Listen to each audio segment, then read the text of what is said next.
The Augustinian theodicy, named for the 4th and 5th century theologian, philosopher and Saint Augustine of Hippo, is a type of Christian theodicy designed in response to the evidential problem of evil. As such, it attempts to explain the probability of an omnipotent and omnibenevolent God amid evidence of evil in the world. A number of variations of this kind of theodicy have been proposed throughout history. The similarities were first described by the 20th century philosopher John Hick, who classified them as Augustinian. They typically assert that God is perfectly good, that he created the world out of nothing, and that evil is the result of humanity's original sin. The entry of evil into the world is generally explained as punishment for sin and its continued presence due to humans' misuse of free will. God's goodness and benevolence, according to the Augustinian theodicy, remain perfect and without responsibility for evil or suffering. Augustine of Hippo was the first to develop the theodicy. He rejected the idea that evil exists in itself, instead regarding it as a corruption of goodness, caused by humanity's abuse of free will. Augustine believed in the existence of a physical hell as a punishment for sin, but argued that those who choose to accept the salvation of Jesus Christ will go to heaven. In the 13th century, Thomas Aquinas, influenced by Augustine, proposed a similar theodicy based on the view that God is goodness and that there can be no evil in him. He believed that the existence of goodness allows evil to exist through the fault of humans. Augustine also influenced John Calvin, who supported Augustine's view that evil is the result of free will and argued that sin corrupts humans, requiring God's grace to give moral guidance. The theodicy was criticized by Augustine's contemporary Fortunatus, a Manichaean who contended that God must still be somehow implicated in evil, and 18th-century theologian Francesco Antonio Zaccaria criticized Augustine's concept of evil for not dealing with individual human suffering. Hick regards evil as necessary for the moral and spiritual development of humans, and process theologians have argued that God is not omnipotent and so cannot be responsible for any evil. The logic of Augustine's approach has been adapted by Alvin Plantinga, among others. Plantinga's adapted Augustinian theodicy, the Freewill Defense, which he proposed in the 1980s, attempts to answer only the logical problem of evil. Such a defense does not demonstrate the existence of God, or the probable existence of God, but proves that the existence of God and the presence of evil in the world are not logically contradictory. Some criticisms have also been derived from science, as aspects of the Augustinian theodicy run contrary to scientific consensus regarding the beginning of the world and the development of life. General forms. The Augustinian theodicy was first distinguished as a form of theodicy by John Hick in Evil and the God of Love, written in 1966, in which he classified Augustine's theodicy and its subsequent developments as Augustinian. Hick distinguished between the Augustinian theodicy, which attempts to clear God of all responsibility for evil, based on human free will, and the Ionian theodicy, which casts God as responsible for evil but justified because of its benefits for human development. The Augustinian theodicy is a response to the evidential problem of evil, which raises the concern that if God is omnipotent and omnibenevolent, there should be no evil in the world. Evidence of evil can call into question God's nature or his existence. He is either not omnipotent, not benevolent, or does not exist. Theodicy is an attempt to reconcile the existence and nature of God with evidence of evil in the world by providing valid explanations for its occurrence. The Augustinian theodicy asserts that God created the world ex nihilo, but maintains maintains that God did not create evil and is not responsible for its occurrence. Evil is not attributed existence in its own right, but is described as the privation of good, the corruption of God's good creation. The Augustinian theodicy supports the notion of original sin. All versions of this theodicy accept the theological implications of the Genesis creation narrative, including the belief that God created human beings without sin or suffering. Evil is believed to be a just punishment for the fall of man. When Adam and Eve first disobeyed God and were exiled from the Garden of Eden, the free will of humans is offered by the Augustinian theodicy as the continued reason for moral evil. People commit immoral acts when their will is evil. The evil nature of human will is attributed to original sin. Augustinian theologians argue that the sin of Adam and Eve corrupted the will of human beings, maintaining that God is blameless and good, and not himself responsible for evil. Development. Augustine of Hippo was a philosopher and theologian born in Roman Africa. He followed the Manichaean religion during his early life, but converted to Christianity in 386. His two major works, Confessions and City of God, develop key ideas regarding his response to suffering. In Confessions, Augustine wrote that his previous work was dominated by materialism and that reading Plato's works enabled him to consider the existence of a non-physical substance. This helped him develop a response to the problem of evil from a theological perspective, based on his interpretation of the first few chapters of Genesis and the writings of Paul the Apostle. In City of God, Augustine developed his theodicy as part of his attempt to trace human history and describe its conclusion. Augustine proposed that evil could not exist within God, nor be created by God, and is instead a byproduct of God's creativity. He rejected the notion that evil exists in itself, proposing instead that it is a privation of good, and a corruption of nature. He wrote that evil has no positive nature, but the loss of good has received the name evil.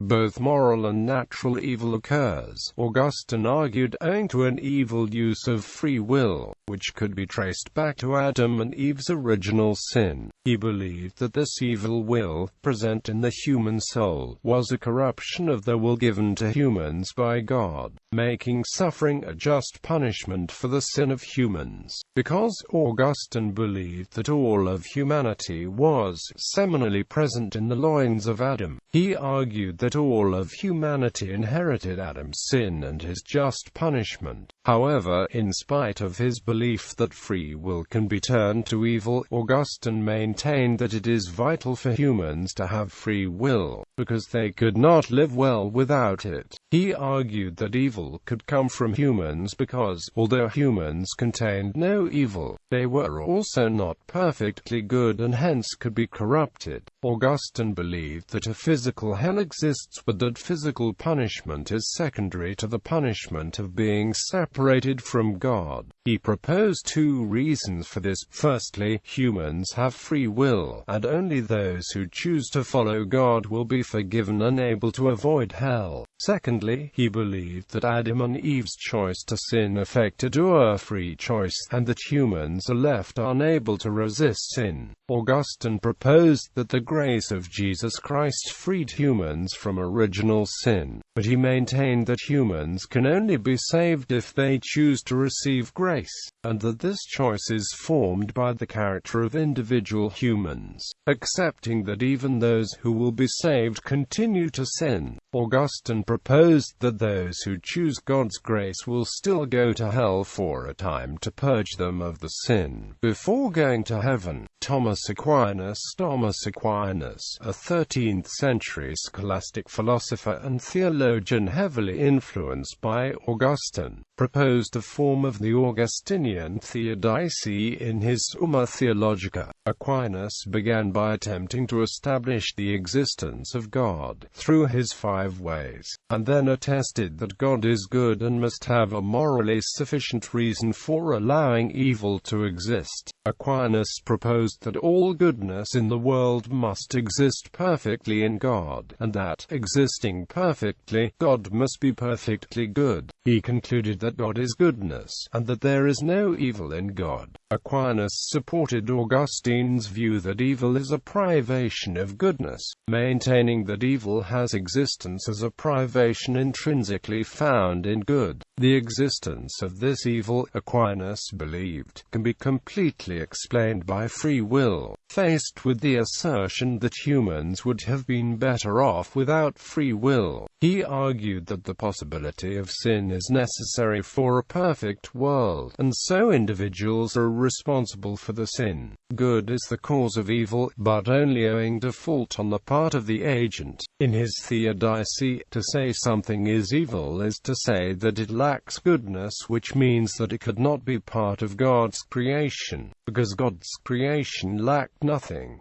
Aquinas noted that, although goodness makes evil possible, it does not necessitate evil. This means that God is not cast as the cause of evil, because evil arises out of a defect in an agent, and God is seen to be without defect. Philosopher Eleanor Stump, considering Aquinas' commentary on the Book of Job, argues that Aquinas has a positive view of suffering. It is necessary to contrast earth with heaven and remind humans that they still have the propensity to commit evil. Aquinas believed that evil is acceptable because of the good that comes from it, and that evil can only be justified when it is required in order for good to occur. Attempting to relieve God of responsibility for the occurrence of evil, Aquinas insisted that God merely permits evil to happen, rather than willing it. He recognized the occurrence of what seems to be evil, but did not attribute to it the same level of existence that he attributed to spirituality. Like Augustine, Aquinas asserted that humans bear responsibility for evil owing to their abuse of free will.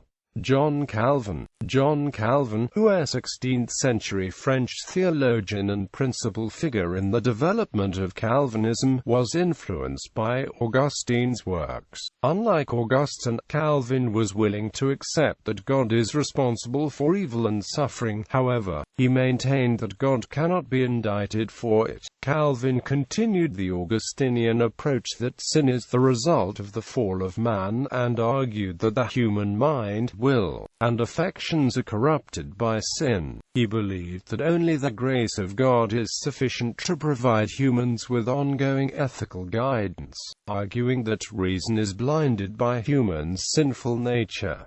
Calvin proposed that humanity is predestined, divided into the elect and the reprobate. The elect are those who God has chosen to save, and the only ones who will be saved. Reception. Fortunatus. Augustine's Acts a disputation against Fortunatus the Manichaean, which partly touches on the problem of evil, records a public debate between Augustine and the Manichaean teacher Fortunatus.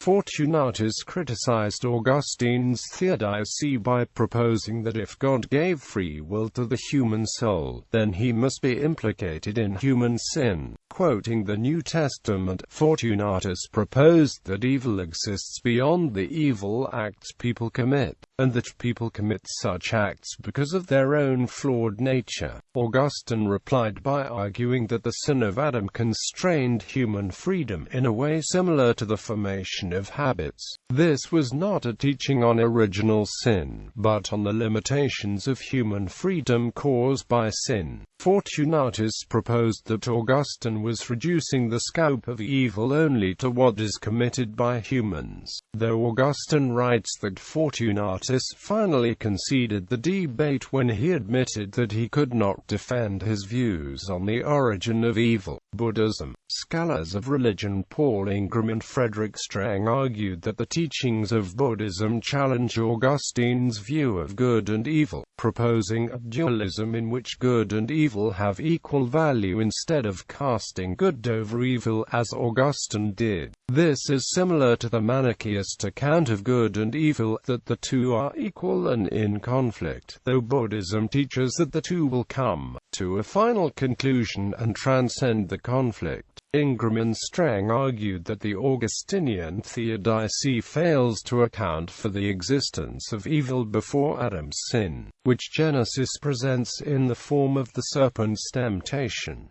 Francesco Antonio Zaccaria, the Italian theologian Francesco Antonio Zaccaria criticized Augustine's concept of evil in the 18th century. He noted a distinction between using the term evil to imply blame and to imply lament, and argued that Augustine posited sin to have occurred before suffering. This was problematic for Zaccaria, who believed that it made Augustine seem offhand and uninterested in human suffering. For Zaccaria, Augustine's perception of evil as a privation did not satisfactorily answer the questions of modern society as to why suffering exists.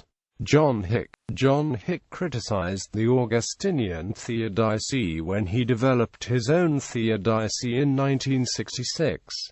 Hick supported the views of the German theologian Friedrich Schleiermacher, which he classified as Iranian, who argued that the world is perfectly suited for the moral development of humans and that this justifies the existence of evil. He insisted that, while the Augustinian theodicy attempted to justify historical occurrences of evil, the Iranian theodicy seeks to justify God eternally. Hick saw Augustine's view that a perfect world went wrong as incoherent and contradictory, and argued that, if humans were made perfectly good, then it should have been impossible for them to have made an immoral choice. He questioned the success of the theodicy with the charge that it does not remove the blame for evil from God. Augustine presented a theology of predestination. Hick argued that, if God knew the choices that his creation would make, he must be responsible for them. Hick's theodicy rejected the idea of the inheritance of sinfulness, and he believed that an eternal hell would render a Christian theodicy impossible. The Ionian theodicy does not, as the Augustinian theodicy does, attempt to protect God from being responsible for evil. Rather, it argues that God is responsible but justified for it because of the benefits it has for human development. Both theodicies stress the perfection of God's creation, but differ in why the world is seen as perfect. Augustine also believed, as Hick did, that bringing good out of evil is preferable to the evil not occurring in the first place.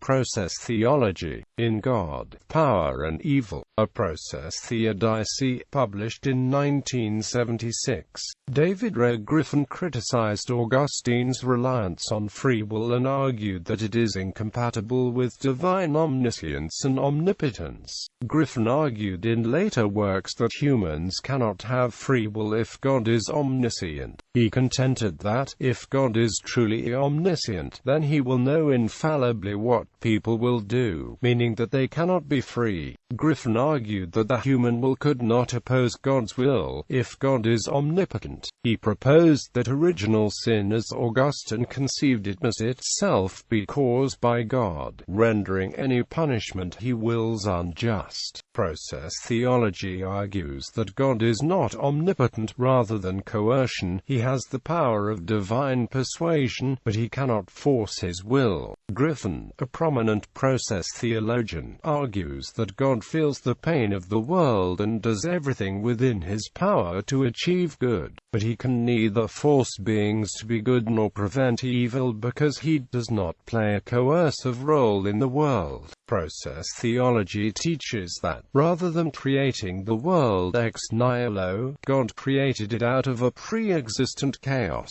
Alvin Plantinga in the 1980s. Alvin Plantinga presented a version of the Freewill Defense which, he argued, demonstrated that the existence of an omnipotent benevolent God and of evil are not inconsistent. He believed that, unless it could be shown that the two are not inconsistent, they would be necessarily contradictory. To do this, Plantinga believed that a possible state of affairs must be proposed which, if actual, would make God's existence and the existence of evil consistent. He argued that a third proposition, that evil is the result of the actions of free, rational, fallible human beings, allows the existence of God and evil to be consistent. Plantinga supported this argument by claiming that there are some things that an omnipotent God could not do, yet remain omnipotent. For example, if an omnipotent God has necessarily existence, he could not create a world in which he does not exist. For this reason, Plantinga argued that an omnipotent God could not create any universe that he chooses, as Leibniz had proposed. He suggested that, even in a world where humans have free will, their actions may be so predictable that God could not create a world where they would do something unpredictable. Finally, he argued that if every moral agent freely makes at least one bad moral decision in any possible universe, God cannot create a universe where there is human freedom and no evil. Plantinga maintained that the existence of an omnipotent benevolent God and the existence of evil are not inconsistent. Plantinga's version of the defense embraces Augustine's view of free will, but not his natural theology. Rather than attempt to show the existence of God as likely in the face of evil, as a theodicy does, Plantinga's free will defense attempts to show that belief in God is still logically possible, despite the existence of evil. Theologian Alistair McGrath has noted that, because Plantinga only argued that the coexistence of God and evil are logically possible, he did not present a theodicy, but a defense. Plantinga did not attempt to demonstrate that his proposition is true or plausible, just that it is logically possible. Critique from a scientific position.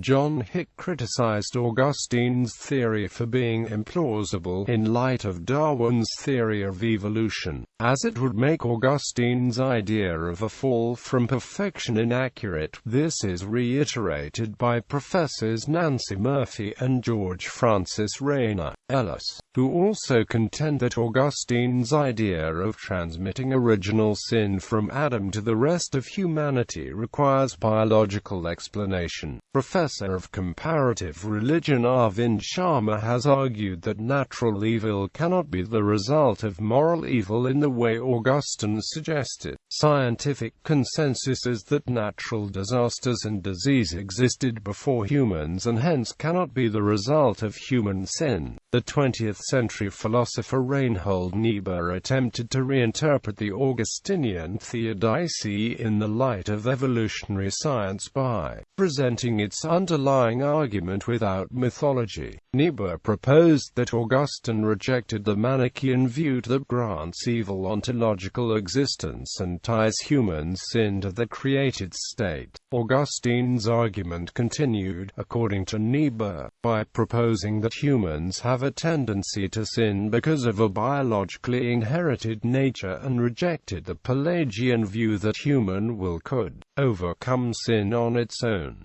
Niebuhr believed Augustine's argument placed sin in the human will, which was corrupted by Adam's original sin. He argued that the logic behind Augustine's theodicy described sin as inevitable but unnecessary, which he believed captured the argument without relying on a literal interpretation of the fall, thus avoiding critique from scientific positions. Bibliography.